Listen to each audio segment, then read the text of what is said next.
pretty cold. Alright, we're rolling. If you want to introduce yourself. Oh, well, hello, I'm Matt.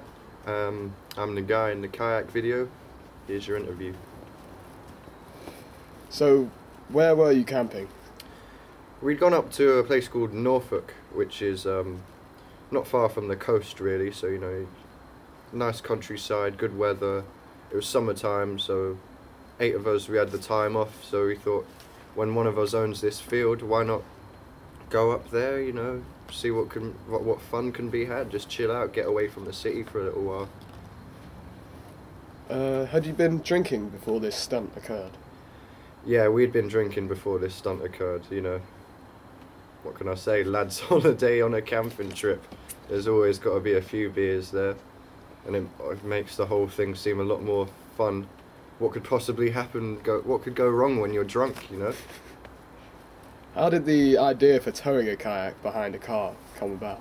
Well, I'd been walking around, you know, looking around this field, like, you know, what is there? We're here for a couple of days. What can we do something with? We've got cars. You know, and I came across this little hut, and there was a couple of kayaks in there, and you know, a fair few lengths of rope. So I thought, well, cars plus rope plus kayak plus field equals a lot of fun, and it was a lot of fun. So whose kayak was it? We're still not sure whose kayak it was. We think it was the scouts that sort of co-own the field with this friend of mine, but we can't be too sure, to be honest. There's no rivers nearby. Why was there a kayak unless you're going to do that sort of thing?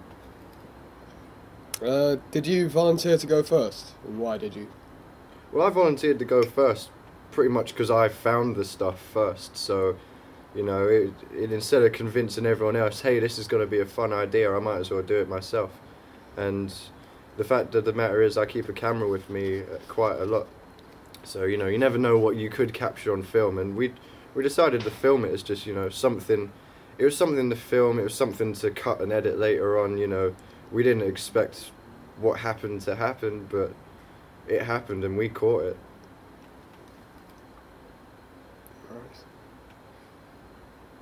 Right. Talk about the car that was used to tow you. Well, he was going, I'd say, in and around 15, 20 mile an hour.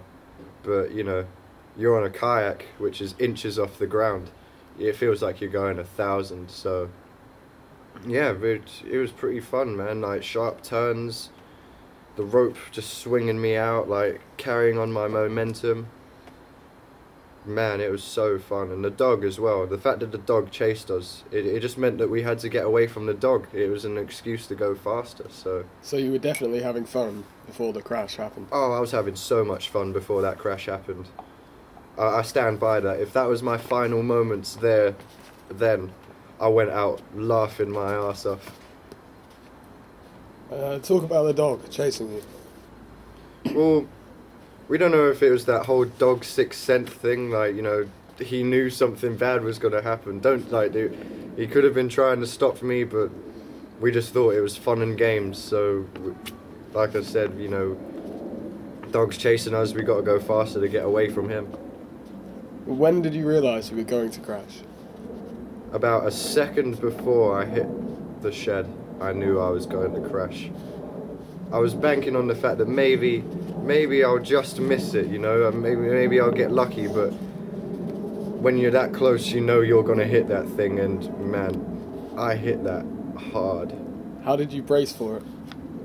I stuck my hand up like that was going to stop me going at 20 odd mile an hour into a shed. Hey, but it could have saved my life, who knows, man. Like, a slab of concrete definitely did. The whole shed was built on this slab of concrete, and well, if that hadn't been there to hit the kayak first, that could have been a wrap on me.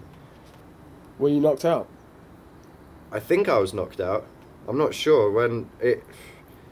I'm sure it took everyone seconds to run over to me and see if I was alright, but it felt like I was waking up after a whole night's sleep. You know, like, I was so dizzy, I didn't know why. I just knew I hit that thing and I was down. Like, my arse was what hurt the most, really. I didn't even know I hit my head. Hit it that hard. What injuries did you have? Cut my head open a little bit.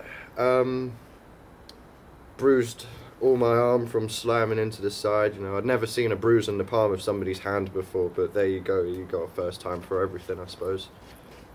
What state was the kayak in after the crash? That kayak will never float again. Simple as. It was nearly in 2 pieces. I'm lucky I wasn't in 2 pieces. What about how the kayak was made? I understand there was only padding in the side that actually hit the shed. Yeah, well, there was a little bit of styrofoam, polystyrene sort of foam inside, just along the side panels, basically. And well, there wasn't that on the other side, but there was on the side that hit the shed first. So, man, fate just went in my way. What was the structure that you hit made of? Was there any damage to the shed? There was no damage on that thing whatsoever. I mean, wood is definitely stronger than man. So he won. He won. But I'm waiting for round 2. So what happened next? Well, from what I remember, I was just lying on the floor, had my eyes shut, I was dizzy, I felt hungover, and I didn't know why. My arse was hurting more than anything else from just the way I hit the ground. And everyone suddenly, you know, they ran over to me, which felt like hours later. And I was just comatose, man. I just wanted to lie down, keep my eyes shut. I was telling everyone, just give me 5 minutes, man. I just want to rest my eyes, which apparently spells the end if you do that sort of thing with a head injury. But luckily enough, we had someone who was first aid trained as a lifeguard.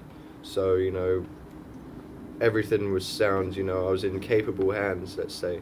And like, I didn't even know I'd hit my head until I sat up after about 20 minutes. And then I could actually feel the blood coming out of my head. So at that point we figured, yep, you know what, it's probably best to go to the hospital. I was seeing colours in my peripheral vision, So what kind of treatment did you get once you got to the hospital?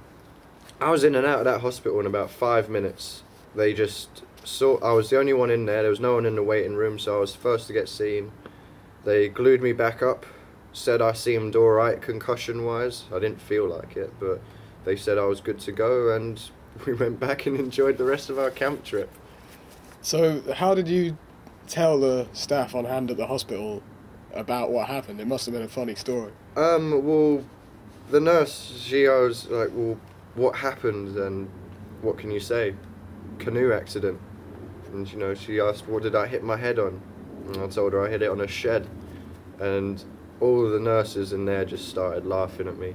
Well, not at me, more with me, but, you know, I brightened their day up, I guess. How was the remainder of your trip after the crash? It was great. Apart from waking up again the next day, at least I woke up the next day. That was what I was worried about with the concussion I had. But, you know, we just got on with it, really. Like, just enjoy our trip. It was a fun story to tell, and to look back on the video that we got the next day. Oh, it was priceless. It brings it back every time I smash my brains on that thing.